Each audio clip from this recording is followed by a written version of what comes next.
Okay, so you've been sued by, let's say, Midland or LVMV or Portfolio, one of these debt collectors, debt buyers, and you've been served. Your time limit to answer has now gone, and now we're beyond that. And maybe the other side has even filed a request for a default judgment. What do you do at that point? So I get this quite a bit. I had a comment recently on this. Is it too late? I can only tell you about Alabama. In Alabama, if there's not a default judgment, it's not too late. You file your answer to the lawsuit. You file a response to the request for default judgment. You say to the court, look, I messed up or whatever the reason is, and now I have filed an answer. Please let us have a trial on this. It's not a guarantee that the judge will sort of refrain from entering a default judgment, but it's really, really likely the judge will say, you know what? This person has showed up. They've answered. Now let's go to trial. Okay. So obviously, you're better off if you get a lawyer, at least talk to a lawyer about this. So that would be my recommendation. If you're in another state, you certainly have to find out what your rules are in your particular state. Maybe there's no sort of way to undo this if you've gone past your deadline.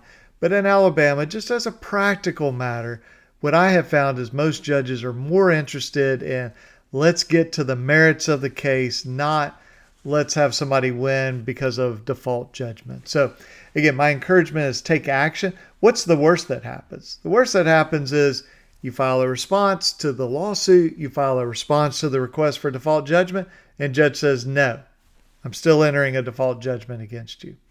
Well, that's where you would have been anyway. So all you've wasted is a little bit of time.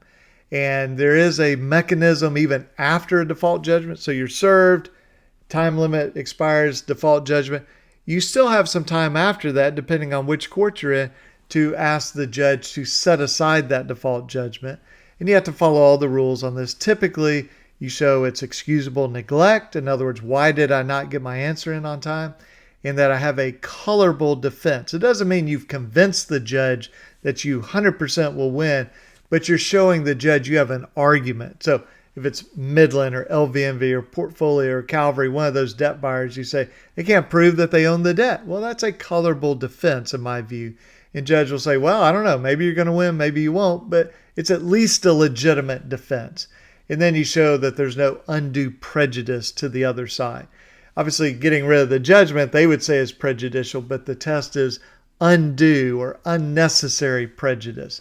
And so it's not like witnesses have died or something like that. I mean, if the default judgment was a week ago and now you're asking it be set aside, I mean, there's no undue prejudice there. So again, my point is take action, figure out what your options are in your particular state. If you're in Alabama and you're facing this with a debt buyer or a debt collector, you can reach out to my office. We can help you.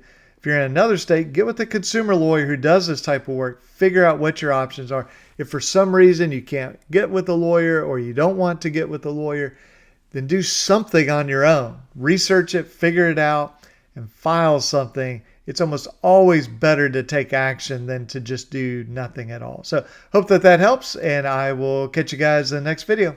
Bye-bye.